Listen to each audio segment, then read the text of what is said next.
Hello, welcome back to my channel.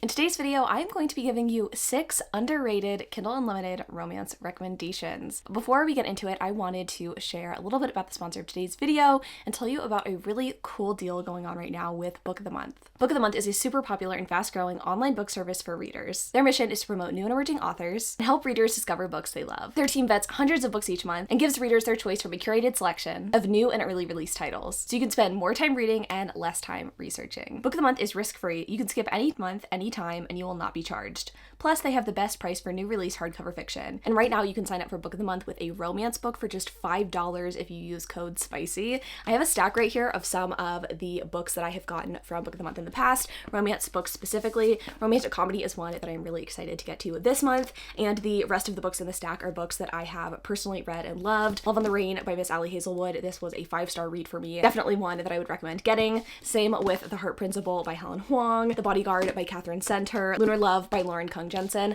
There are so many amazing romance titles on Book of the Month right now, and again, you can sign up for just $5 using code SPICY. So leave a link in the description to Book of the Month, and thanks again to the Book of the Month for sponsoring this portion of today's video. All right, now let's get into those underrated Kindle Unlimited romance recommendations. I feel like this list is a pretty good one.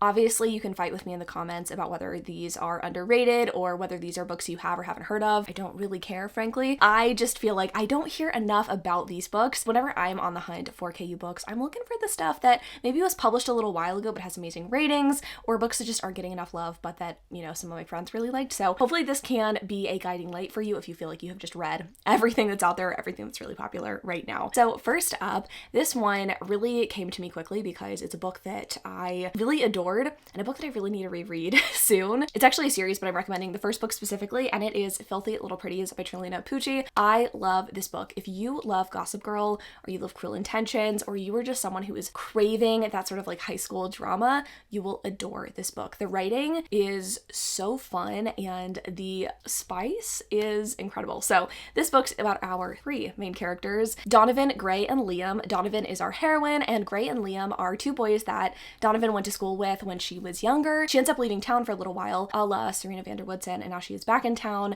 and both Gray and Liam are expressing a romantic interest in Donovan, and she's kind of toying with the both of them, but ends up with one of the guys by the end of the book. It's not like a why choose sort of situation, but by choosing one of these guys, she's going to make the other one unhappy. So she kind of has to tread carefully. There is a lot of like high school antics that goes on. The setting is in New York at this like very privileged school. It is very much like Constance Billings, you know, I don't remember the name of the boys' school in Gossip Girl, but it has immaculate vibes. And again, I remember being really like struck by how incredible like the spicy scenes in this book were. They're not super over the top. There's not like a million of them, but I feel like they are appropriately led up to, and you're just like, wow, I didn't expect this book to go there. And I feel like it is giving you all of the sprinklings of future greatness from Trilina. Obviously, she published Tangled and Tinsel last year, and that one really blew up, but I feel like this series just doesn't get enough love, and it is really solid.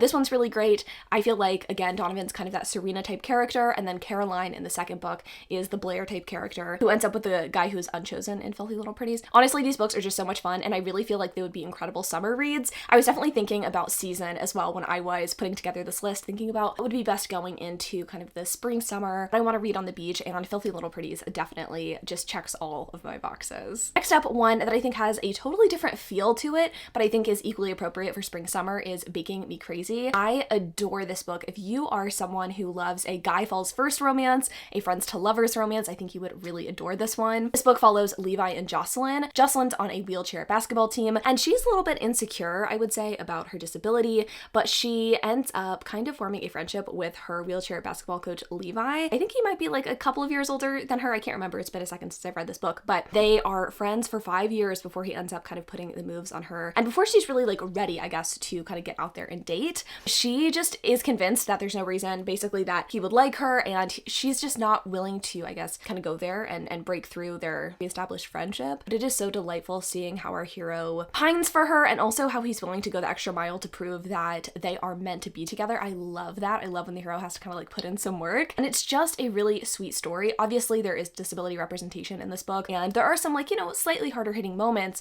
but the majority of this book feels really hopeful and very sweet, and I just feel like this is the kind of book, again, that I would want to pick up in the spring, summertime. It's actually a part, I believe, of Penny Reid's Greater Green Valley series. If you didn't know, Penny Reid wrote a series a while ago called the Winston Brothers series set in Green Valley, Tennessee. Such a good series, actually would recommend those. And I almost put them on this list because I feel like I don't hear about them very much, even though they're like really fantastic. But Penny Reid has kind of like licensed her IP, I guess, and allows other authors to write in her world. And I believe this book is kind of set in that same world. But regardless, I just think it is so much fun, and it has, again, immaculate vibes. I love a hero who falls first. I feel like the theme in this video, looking at this, is heroes who are either like dumbasses, or heroes who fall first, or heroes who are damaged. Basically everything that I personally want. So these are all like tailor-made for me, but also maybe you can find something you love on this list. Next up, we have Written with Regret by Ali Martinez. And I feel like if you are someone who loves mystery thriller or soap operas, or you want something just really melodramatic and wild, you have to pick up this book and just pick up this duology in general. I don't remember all of the fine details about this duology, I'm not going to lie to you. I remember picking up the first book and thinking that our heroine was just like abhorrent because she ends up abandoning her child that she has as a result of a one-night stand at the baby's father's doorstep and disappears. Obviously, over the course of the story, we come to know why Hadley left her baby on Caven's doorstep, but it takes a while, obviously, to get to that place and all of the twists and turns to kind of understand, again, why a woman would be compelled to leave her child behind. It's fascinating, and Ali Martinez does such a good job at really tugging on your heartstrings and also kind of making your heart race. She's really the only author, I think, that I have enjoyed that does that sort of like romantic suspense thing. Her books are not like overly suspenseful. It's not like the entire plotline is a suspense plotline, but there's always crazy twists at the end of her books, and I just love them. I remember the cliffhanger for this book. I immediately had to go into the second one because it was just that angsty. It's definitely a little bit overdramatic and a little bit unbelievable, so you definitely need to know that going into these books, but it was just so fun, and I just feel like this book definitely has a market and definitely has people who would really enjoy it, especially as like a heat of the summer on the beach kind of read, so you definitely need to pick up Written with Regret. Next up is for my readers who like a little bit of mess, just a little bit. And the book I have to recommend is One is a Promise by Pam Godwin. It is the first book in a trilogy, all about the same triad, I guess you could say. This book's about Danny, Cole, and Trace. Danny is married to her one true love, Cole, when he unfortunately goes missing in action. I believe he's a part of the military, or maybe he's like a private detective. I'm not entirely sure like what his deal is, but he's gone missing and he's never coming back. She hasn't heard from him in many years, I think maybe 5 years at this point. And she, I believe, is either a dance instructor or a dancer, but regardless, she ends up working at Trace's casino.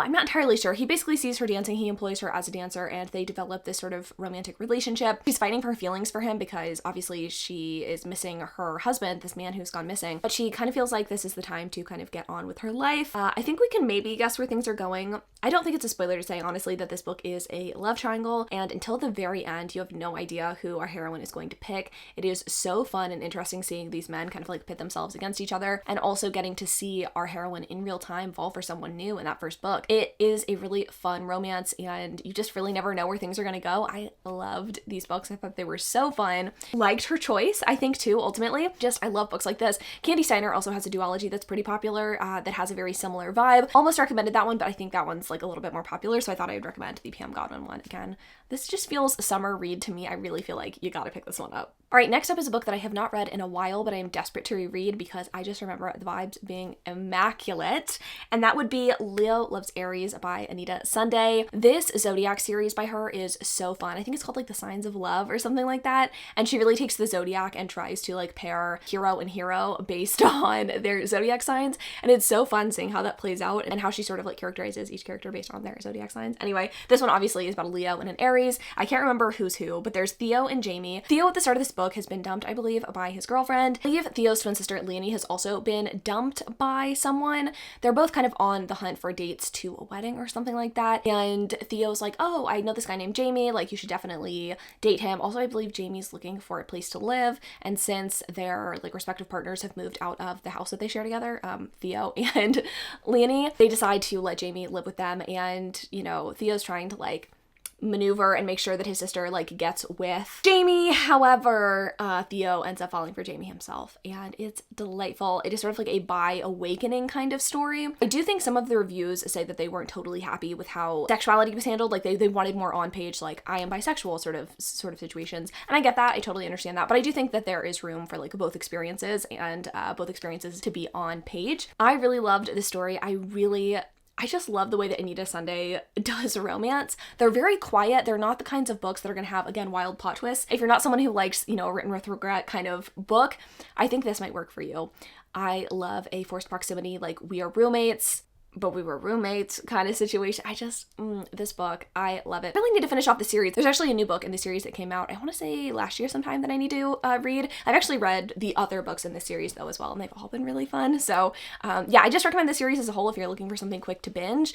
I think if you are someone who maybe likes Onley James, or you're just looking for a really bingeable queer series, I would recommend this one. So anyway, moving on to my last recommendation. I do have a couple of honorable mentions, but my last recommendation is Reaper by A. Zavarelli. So I was compelled to put this book on this list for a couple of different reasons. First of all, I just read a mafia story that I thought was frankly terrible. And I was trying to rack my brain recently of the mafia stories that I've personally read and loved. I've read quite a few of them. It's been a while, but I know that there are some, right, that I really enjoy. And Reaper really stood out to me when I was looking at my Goodreads shelf for mafia romances as one that just stood out to me as being different, as being heartfelt, as using those high stakes for good rather than bad. This book's about our main characters, Ronan and Sasha. Sasha is currently stripping, I believe, in one of Ronan's clubs, or a club that he has some sort of handle on. He's a part of the Irish mob, and the Irish mob, I believe, owns this club. She is stripping to pay for her mother's hospice care, and Ronan has been obsessed with Sasha for a while at this point. He watches over her even though she doesn't really know it.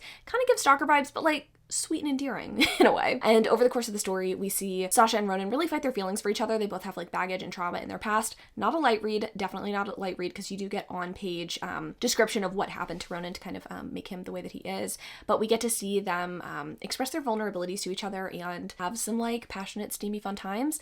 I liked this book. Again, it felt very heartfelt, even though it was a mafia romance. I'm not saying that mafia romances can't be heartfelt, but I feel like often authors use that setting to make things just like overly gruesome, and that's about it. I personally like when authors are able to use kind of difficult, challenging circumstances to bring us something emotional and a good backdrop for emotion. So I really like this book. I would recommend content warnings for sure, again, because there is like on-page trauma shown, but this is a book that I think a lot of y'all should pick up. If y'all are readers who really like mafia stories and you've just been craving a good mafia story, I think this entire series is pretty fun. I think the second book is Reaper, and that one is my favorite. So I do have a couple of honorable mentions. I was looking through my Goodreads shelves for the past couple of years. I do like a shelf for each year, and I was noticing a kind of standout trend, which was Emma Scott books.